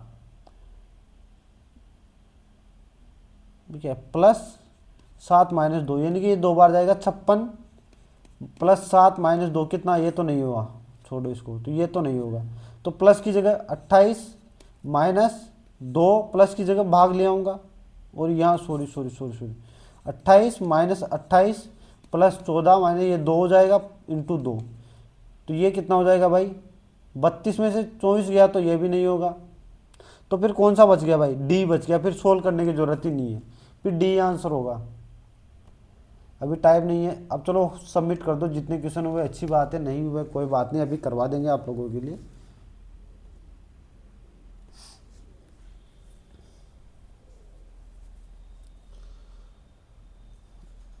जो भी है नंबर आए 98% आए, जो भी नंबर छोड़ दो, नंबर वो नहीं देखना। आप लोग यहाँ आए हो 75 क्वेश्चन का सॉल्यूशन देखने, तो नंबर वन मत देखा करो, ठीक है। आप लोगों को क्या 75 क्वेश्चन का सॉल्यूशन मिला, या आप लोगों ने उन क्वेश्चन से कुछ सीखा, बस यही देखना है आप लोगों को। तो मैं फिल्टर मार देता हूँ अनअटेम्प्ट पे, इसको सोल्व करो। सबसे बेहतरीन सवाल ये क्या बोल रहा है कि भैया मैं हैशटैग की जगह क्या रखूं ताकि लॉजिक कुछ ऐसा बन जाए। मैं अगर हैशटैग की जगह LKY रख दूं, LKY, तो L कितने पे आएगा 12 पे, 11 पे और ये 25 पे, तो ये कितने पे आएगा E 5 पे, 8 पे और 13 पे। क्या कहीं पे लॉजिक बन रहा है -7 -3 और -12, तो क्या है यहाँ भी लॉजिक बनाऊंगा मैं, इसकी जगह क्या रखूंगा MMJ, तो यहाँ 15 और ये कितना 13, यानी कि -2 का लॉजिक बनेगा, तो ये तो नहीं बनेगा, छोड़ दो इसको। नेक्स्ट, अगर मैं यहाँ से MKO रख दूँ, यानी कि M 13 पे आएगा, ये 11 पे आएगा, ये O पे आएगा, O 15 पे आएगा, तो यहाँ 5 8 और 13, क्या लॉजिक बन सकता है -8 -3 और -2, -8 करूँगा, 15 में से 8 गया तो 7, तो यानी कि M आ रहा है, ये भी नहीं होगा। तो तीसरा पे में जी, देखो इसकी कोई शॉर्ट ट्रिक नहीं है, आपको चेक करनी ही पड़ेगी, क्योंकि कोडिंग डिकोडिंग है, आपको चेक करना ही पड़ेगा। जी 7 पे आता है, ये 10 पे आता है, 15 पे आता है, ठीक है। ये कितने पे आएगा, 5 पे आएगा, ये 8 पे आएगा और ये 13 पे आएगा। ये -2 है, ये -2 है, ये -2 है, क्या है यहाँ भी यही बन रहा है। 15 में से माइनस करोगे 13, 13 पे M आता है, 18 में से माइनस करोगे 16, इनकी P आता है, बिल्कुल यार, और ये 23 में से 2 करोगे तो 21 आता है। तो यानी कि मेरा आंसर C, यानी कि दोनों जगह अपना लॉजिक सही बैठ रहा है। नेक्स्ट क्वेश्चन, पिछले 2 वर्षों में उत्तर भारत में कोहरे के कारण काफ़ी उड़ानें रद्द की गई है, और पिछले 2 वर्षों में उत्तर भारत के कई सभी हवाई अड्डों पर यात्री सुविधाओं में काफ़ी सुधार हुआ है, ठीक है। अब एक बात बताओ, पहली बात तो ये दो कथन दे रखा है, अब इसमें से बताना है कौन सा कारण है कौन सा प्रभाव है। भाई कोहरे के कारण काफ़ी उड़ानें रद्द की गई है, ये क्या है, ये प्रभाव है, किसी ना किसी कारण है। किसका कारण है, कोहरा इसका कारण है, इसका एक प्रभाव क्या है कि उड़ानें रद्द की जा रही है। यानी कि ये तो क्या हो गया उसका प्रभाव, क्या इसका कारण ये हो सकता है। दूसरा वाला, पिछले 2 वर्षों उत्तर भारत के कई हवाई अड्डों पर यात्री सुविधाओं में काफ़ी सुधार हुआ है, ये भी प्रभाव हो गया। भाई ये कारण तो नहीं हुआ ना, किसका क्या कारण है, इसका भी खुद का भी कोई ना कोई कारण होगा सुधार होने का, ठीक है। तो दोनों स्वतंत्र कारणों के प्रभाव है। ये देखो, ये कारण नहीं है, आप ये मत समझ लेना इसका कारण ये हो गया, ये भी देखो उड़ानें रद्द होना, ये भी किसी न किसी कारण का प्रभाव है। कारण क्या है, इसी में दे रखा है कोहरे के कारण, तो फिर ये इसका कारण कैसे हो सकता है। तो इनके दोनों क्या है ना, स्वतंत्र कारणों के प्रभाव है। नेक्स्ट, भारत के प्रधानमंत्री मोदी के किस योगदान के लिए उन्हें honorary order of freedom of Barbados से सम्मानित किया गया है। ये किया गया था क्योंकि कोविड महामारी के टाइम जो हुआ था ना, इसकी वजह से। निम्नलिखित में से किस विटामिन की कमी से गांव से अत्यधिक रक्तस्राव होता है, सब लोगों को बताओ। विटामिन के, बड़ा इजी सवाल। तो देखो, चलो इन तीनों के बारे में, बाकी सारे के बारे में पढ़ लो। विटामिन डी क्या होता है, विटामिन डी का नाम क्या है, चलो बताओ। Calciferol, calciferol. इसकी वजह से रिकेट्स रोग होता है, सब लोगों को पता है रिकेट्स रोग होता है। विटामिन ई का क्या नाम है बताओ, टेकोफेरोल। इसकी वजह से कौन सा रोग होता है, बांझपन। विटामिन ए को तो सबको पता है, क्या नाम, रेटिनोल। इसकी कमी से रतौंधी रोग। चलो एक विटामिन के का भी क्या बता दो, के का भी वो नाम बता दो, रासायनिक नाम। फिलो, पता है ना, क्यूनोन, क्यूनोन, ठीक है। तो ये मैंने बाकी लोग के भी बता दिया आप लोगों को, उम्मीद करता हूँ याद होंगे आपको।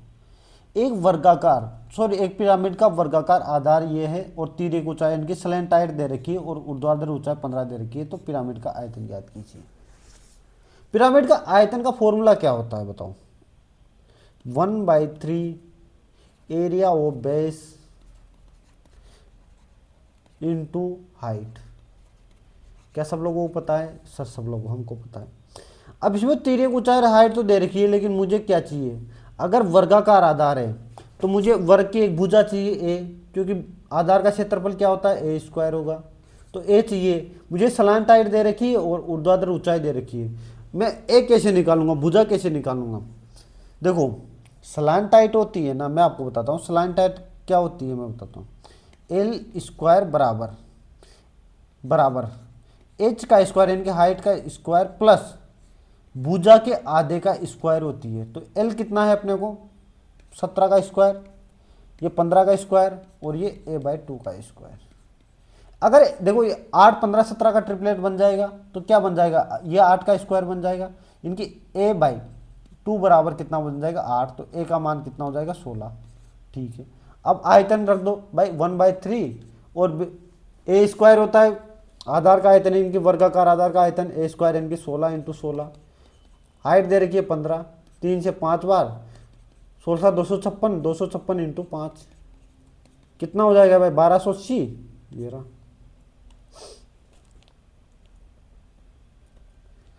नेक्स्ट, 42 छात्रों की कक्षा में सूर्या की रैंक 26वीं और आर्या उसकी 8वीं रैंक है, ठीक है। भाई एक चीज बताओ, सूर्या की रैंक 26वीं है, मान लो ये 26वीं रैंक सूर्या की है, सूर्या की ऊपर से 26वीं इनकी 25 ऊपर होंगे और नीचे कितने होंगे 16 होंगे, 16 लोग होंगे। भाई देखो मैं फॉर्मूला रटना नहीं सिखाता कभी भी। आर्या उसके ऊपर 8 रैंक आगे, 8, 1 2 3 4 5 6 7 8, यहाँ आर्या है आर्या। अब एक चीज बताओ, इसने क्या पूछा है कि भाई अंत से आर्या की रैंक देखो 16 तो नीचे, वैसे ये 17, 18, 19, 20, 21, 22, 23, 24, 25, यानी कि रैंक किसी आ रहा है कि नीचे से क्या रैंक हो जाएगी 25वीं। अगर आप लोग ऐसे नहीं करो तो समझना। अब आपको फॉर्मूले वाली चीज़ें समझाता हूँ क्या कर सकते हो। भाई एक चीज़ बताओ, 42 में से क्या करूँ, 42 में से 26 घटा दो, कितना बचा 16, प्लस 8 कर दो और प्लस 1 वो खुद आ रही होगी, यानी कि मेरा क्या आंसर हो जाएगा 42 में से 16 प्लस 8 24 प्लस 1 25, 25वीं रैंक हो जाएगी। तो ये फॉर्मूले वाली चीज़ें भी है। तो भाई मैं तो फॉर्मूले बताने के खिलाफ हूँ। उस्ताद विलायत खान किससे संबंधित है, सब लोगों को पता है। उस्ताद विलायत खान किससे संबंधित थे, सितार से संबंधित थे। एक ऐसी स्थिति जो आहार खाने से होती है जिसमें पोषक तत्व पर्याप्त नहीं होते, सबको पता है, पढ़ने की जरूरत ही नहीं है, वो पोषण होता है। त्रिभुज एबीसी में, एक त्रिभुज एबीसी, मान लो एक त्रिभुज एबीसी,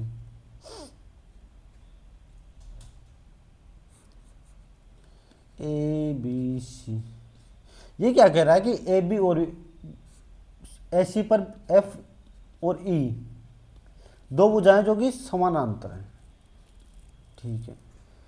तो एफ ई त्रिभुज का क्षेत्रफल, एफ ई है ना, त्रिभुज का समान क्षेत्रफल में बांटती है, एक और एक में बांटती है, एक एक में।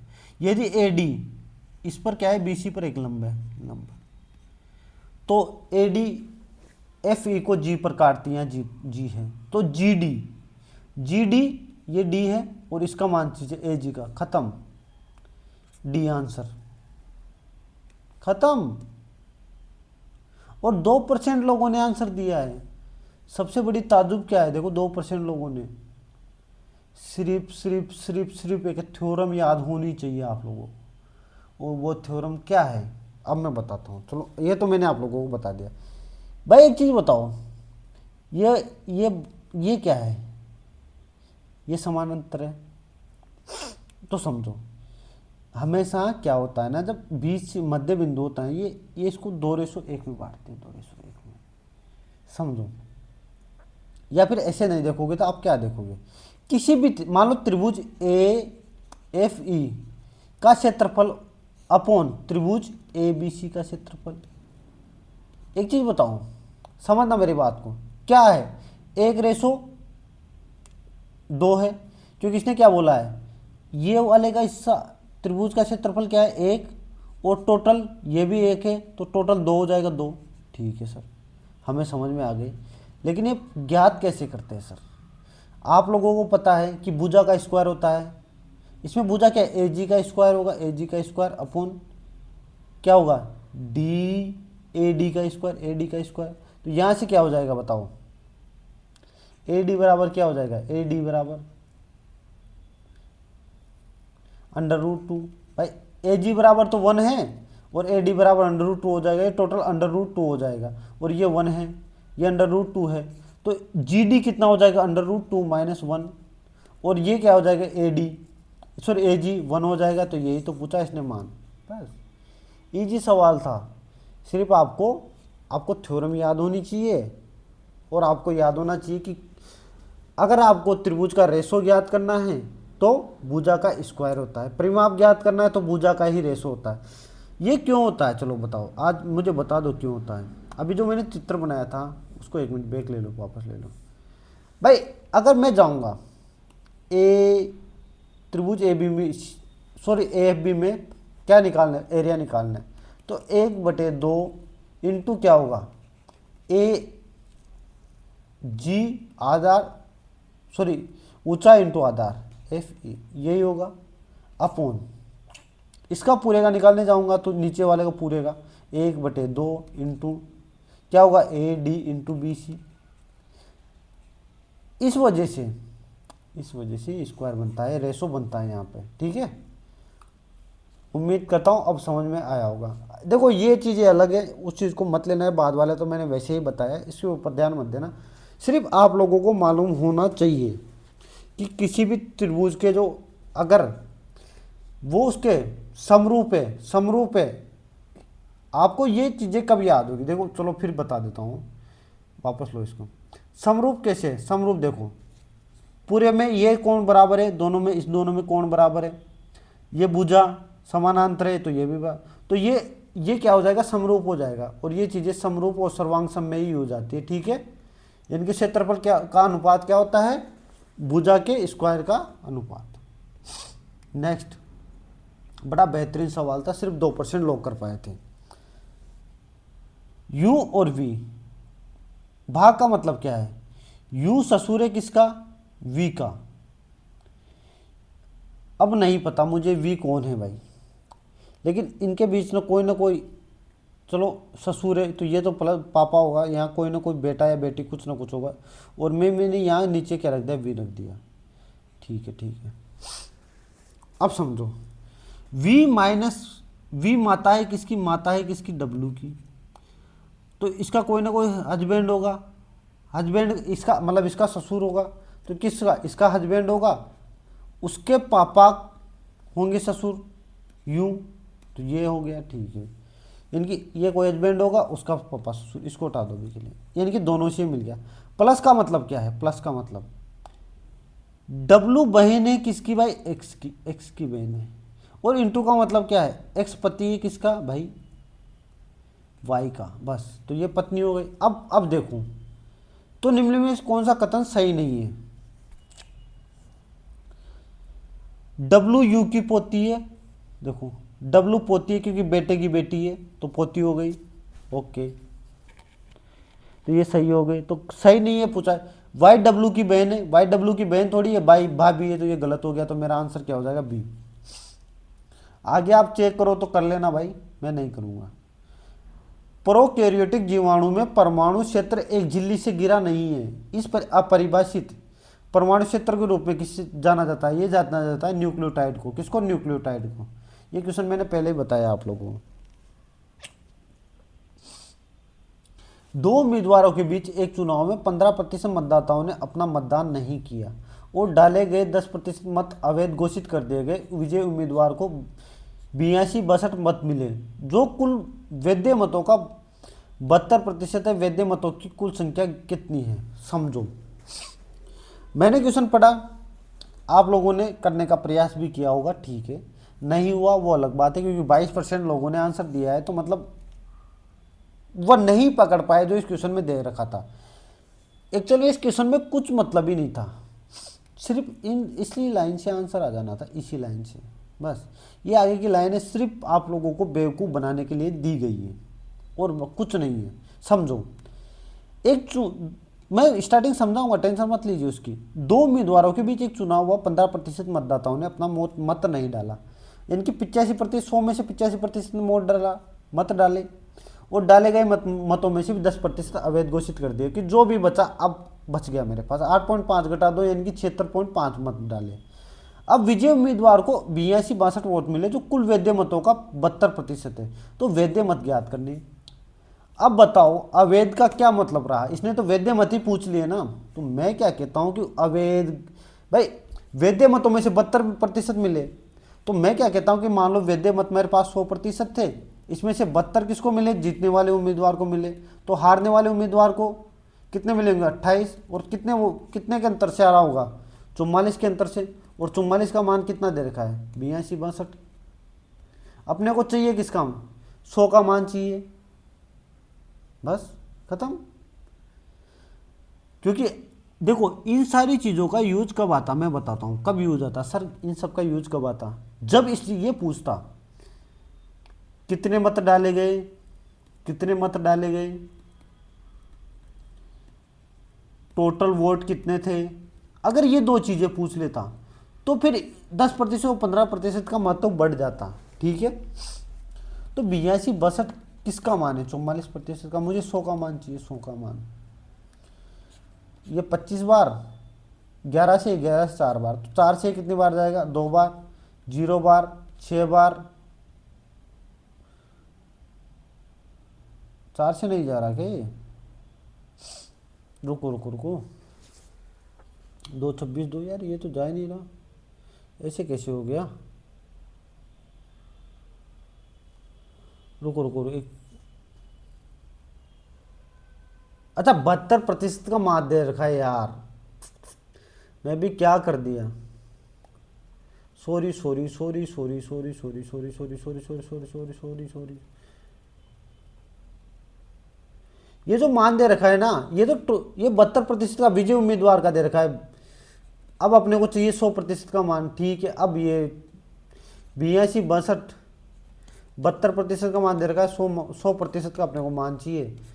4 से 18 बार, 4 से 25 बार, 18 से 18 चौक 72, 10 यानी कि 18 पंजो 90, 16 और 62 यानी कि ये हो गया 25 नाम 225, 22 बच गया, 25 5 यानी कि 46, 146, 14 बच गया, 100 114, 114 75। नेक्स्ट, समझ में आया है ना भाई? नहीं आया तो कमेंट कर देना भाई, मैं समझा दूंगा। ये कितने लोग, 7 लोग दे रखा है, एक धारावाहिक, टीवी धारावाहिक देख रहे हैं, इनकी एक सीरियल देख रहे हैं।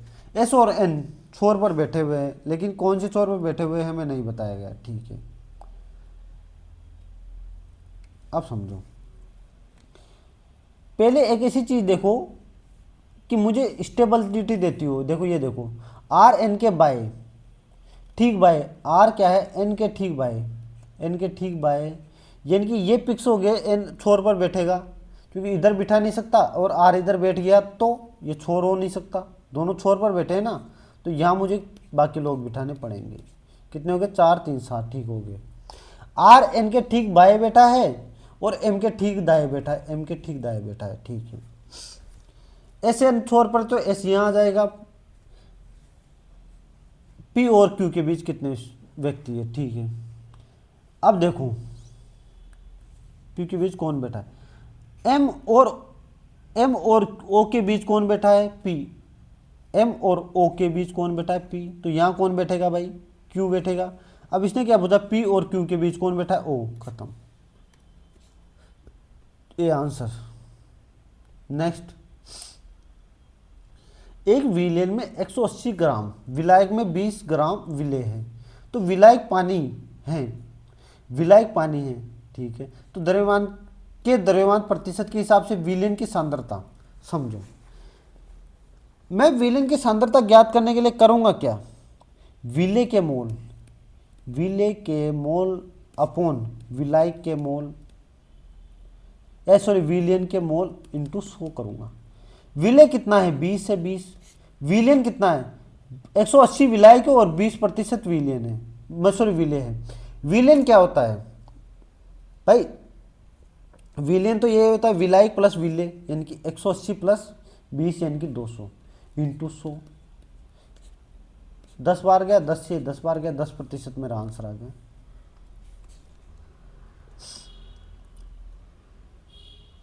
नेक्स्ट क्वेश्चन, एक ही आयु अपने पुत्र की आयु की 6 गुनी है और एक के पिता की आयु एक ही आयु से 40 वर्ष अधिक है, तो तीनों की आयु का योग 118 है, तो एक ही आयु ज्ञात करनी। देखो 6 गुनी है, समझे तो 6 से 6 का मल्टीप्लाई होगा, ये नहीं होगा, इन तीनों में से कोई एक आंसर होगा। अगर आप तुक्का भी लगाने जाओगे तो एक ऑप्शन तो आपने हटा दिया, लेकिन समझो। अब देखो यहां से क्या है ना, पुत्र की 6 गुनी है। अगर मैं 18 लेता हूं, पहले तो बाय ऑप्शन बताऊंगा मैं, पहले तो बाय ऑप्शन बताऊंगा क्योंकि मैं बोलता हूं कि एज वाले क्वेश्चन बाय ऑप्शन क्या करो, उसके बाद मैं करूंगा। अगर मैं एक ही आयु 18 लेता हूं तो पुत्र की आयु 3 हो जाएगी, 18 हो जाएगी, और इसकी एक ही पिता की आयु इससे कितनी ज़्यादा है, 40 18 प्लस 58, तो क्या इसका योग 118 हो जाएगा, नहीं होगा सर। 36 लूँगा तो 36 इसकी लूँगा तो पुत्र की आयु प्लस 6 हो जाएगी, क्योंकि पुत्र की आयु 1/6 है ना उसकी, और इसकी आयु 36 प्लस 40 यानी कि 76। क्या ये हो जाएगी 118, नहीं होगी सर ये भी, क्योंकि ये 42 और 76 हो गई क्या 18, 76 और 42, हाँ हो गए 118, तो इसका आंसर क्या हो जाएगा भाई, बी। अब बताओ, अब ये तो एक तरीका हो गया बाय ऑप्शन करने का। अब मैं कह सर कि अब बेसिक कैसे करें, मैं मानता हूं कि पुत्र की आयु x वर्ष होगी तो पिता की आयु 6x वर्ष हो जाएगी, भाई पुत्र की आयु अगर x होगी तो पिता की आयु कितनी हो जाएगी भाई, इनकी एक की आयु कितनी हो जाएगी 6x। और इसने क्या लो एक के पिता की आयु, एक की आयु से 40 वर्ष अधिक है, इनकी 6x + 40 पिता की आयु हो जाएगी, पिता के पिता की। तो इनका योग कितना है टोटल, इनका प्लस योग कितना है 14118। तो ये कितना हो जाएगा 13x + 40 बराबर 118, इनकी 13x बराबर 78 आ जाएगा। तो x बराबर 6 आ जाएगा, x बराबर 6 तो पिता इंटू 6 इंटू 6 इनकी 36। ऐसे ईजी पड़ेगा, लेकिन अगर किसी को नहीं आती पकड़ में, बेसिक नहीं आ रहा है, तो आपको बाय ऑप्शन भी जा सकते हो आप लोग। इसलिए मेरा काम होता है दोनों चीज़ें बताने का। 72 से 14 कैसे बना, 14 का 14 इंटू 5 70 होता है +2। क्या ऐसा कहीं हो रहा है 5 नहीं, 2 प्लस नहीं हो रहा, ठीक है छोड़ो। तो क्या 7 इंटू 2 नहीं होता 14, ये 3 इंटू 6 18 हो जाएगा, ये नहीं होगा, ये भी 18 होगा, ये भी नहीं होगा। 4 इंटू 5 20, खत्म। नेक्स्ट, द्रव्यमान m kg के ड्रम को रैंप पर उतारा जाता है, रैंप के तल पर इसकी गतिज ऊर्जा 10 kg ये किलो जूल है, समझो। एक चीज बताओ, अगर मुझे किलो जूल को मैं नॉर्मल बदलूंगा तो क्या आ जाएगा 10 इंटू 1000 जूल बाई किलो। तो इसको क्या लिख सकता हूँ, ये हो जाएगा, ठीक है सर। वेग मेरे को दे रखा है। पहली बात बताओ गतिज ऊर्जा का फॉर्मूला क्या होता है, हाफ mv², इनकी m इंटू द्रव्यमान और ये v वेग, ठीक है। भाई एक बार बताओ, अगर मैं यहाँ से देखूँ, ये यहाँ पे मेरा गतिज ऊर्जा कितनी दे रखी है पहले में 10 इंटू 1000 बराबर 1/2, m तो मुझे दे नहीं रखा और 20 वेग दे रखा है, ठीक है। 2 से 10 बार, तो ये कितना बच गया, 10 से 10 गया तो m बराबर कितना आ गया 1000। अच्छा 20 का स्क्वायर है ना, स्क्वायर है तो सॉरी 20 हो आएगा, 20 हो आएगा। तो 20 से ये कितनी बार चला जाएगा 50 बार, तो m बराबर 50 आ गया, ठीक है। m बराबर 50 आ गया, तो अब इसकी प्रारंभिक गतिज ऊर्जा 425 दे रखी है दूसरी सिचुएशन में, तो यहाँ 425 दे रखी है और 1/2 m अपने पास 50 आ गया और v अपने को ज्ञात करना है, इनकी v² ज्ञात करना है। 2 से 25 बार और 25 से 25 बार, तो v² बराबर 25, तो v बराबर 5 मीटर प्रति सेकंड। दोनों फॉर्मूले में तोड़ मरोड़ के इसने सिर्फ आमने सामने यूज किया है। आगे देखो, इसको आप क्या कर सकते थे, मैं और बताता हूँ इसको क्या कर सकते थे। मेरे दिमाग में एक चीज़ आया, आप क्या इसको ऐसे नहीं कर सकते थे सर, मैं रेशो भी तो ले सकता था। कैसे, अगर गतिज ऊर्जा का रेशो क्या है, इधर 10 इंटू 10 1000 जूल है और इधर 625 है और इधर 20 वेग है, और वेग तो 20 इंटू 20 होता है क्योंकि v² होता है, तो मुझे यहाँ v² का मान चाहिए था, ठीक है। तो 20 से इनकी 00 से 00 ख़त्म, 4 से ये 5 बार ख़त्म, 5 बार, तो 25 से ये 25 बार, तो v² बराबर 25 ही तो होता, v बराबर 5, और आसान हो जाता। लेकिन आपको फॉर्मूला मालूम होना चाहिए कहीं भी कैसे भी।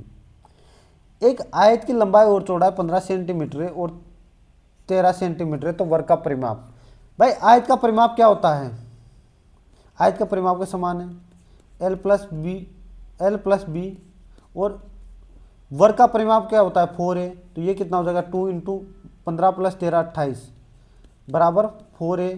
तो 4 से ये 2 से 2 बार, 2 से देखिए a बराबर 14 हो जाएगा।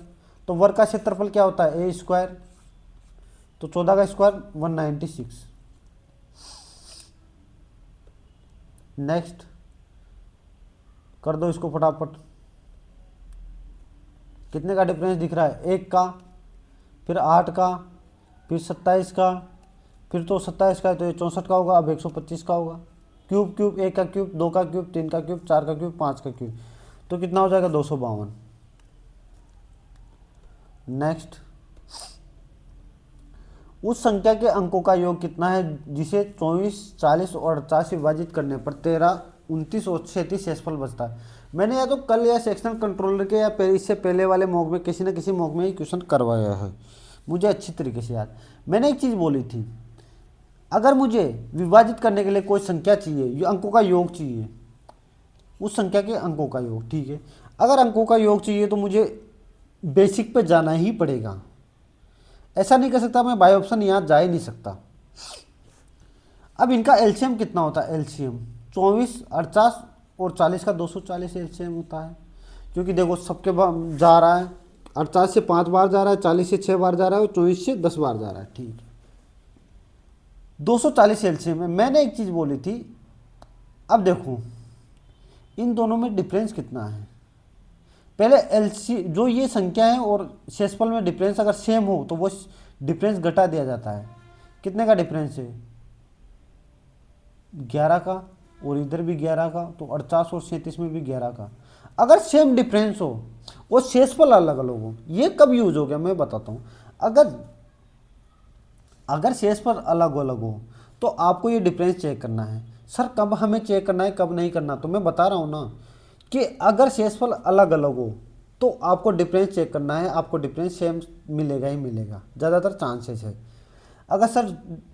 अगर शेषफल सेम हो गए तो और अच्छी बात है, दो दो मान लो कि दो हो गए तो +2 कर देना, आपका शेषफल सभी में से वही बचेगा।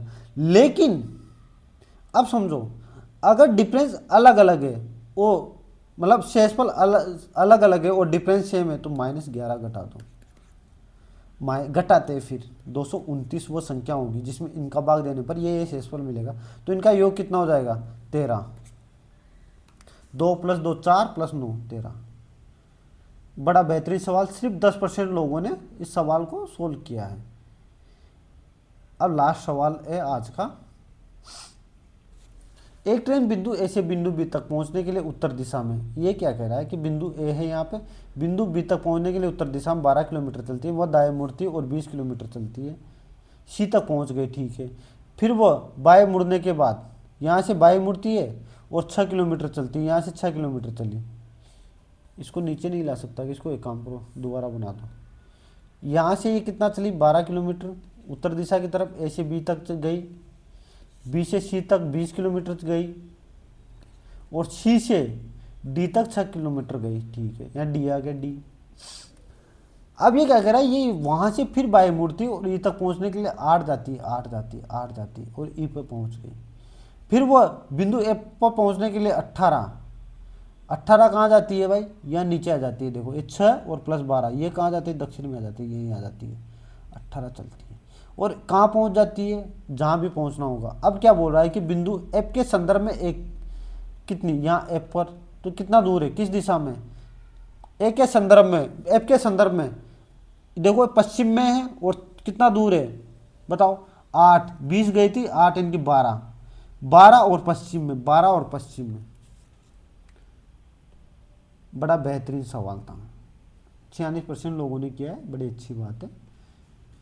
तो चलो इसी के साथ आपके 75 के 75 क्वेश्चन समाप्त होते हैं। वीडियो काफ़ी लंबा हो गया, उसके लिए क्षमा चाहता हूं, लेकिन आपको एक एक क्वेश्चन समझ में आया होगा, इतना मैं अपने ऊपर यकीन रखता हूं। अगर फिर भी नहीं समझ में आया तो एक काम करिएगा, मेरे इंस्टाग्राम पे आके कोई मुझसे पूछ लीजिएगा। अगर नहीं पूछ पाते तो आप लोग कमेंट कर दीजिए, कमेंट में क्वेश्चन नंबर मेंशन कर दीजिएगा कि भैया ये क्वेश्चन नंबर समझ में हमें नहीं आया, मैं आपको उस क्वेश्चन का सॉल्यूशन आपको डिटेल में कमेंट में ही प्रोवाइड करवा दूंगा, ठीक है। बाकी आप लोगों को पता है कि मैं हर एक कमेंट का रिप्लाई आप लोगों को देता हूं। ऐसा नहीं होता कि आपने कोई कमेंट किया, अच्छा हो या बुरा हो, किसी भी तरीका हो, पॉजिटिव हो या नेगेटिव, मैं आप लोगों को हर कमेंट का रिप्लाई देने की प्रयास करता हूँ और दिए भी है मैंने, आगे भी मैं देता रहूँगा। बाकी आप लोगों ने पिछले वीडियो पर बड़ा प्यार दिया है मेरे को, तो आगे भी ऐसे ही प्यार देते रहिए। तो अभी के लिए आप लोगों से विदा लेता हूँ, बाकी मिलते हैं नेक्स्ट मौके में, तब तक के लिए बाय, जय हिंद।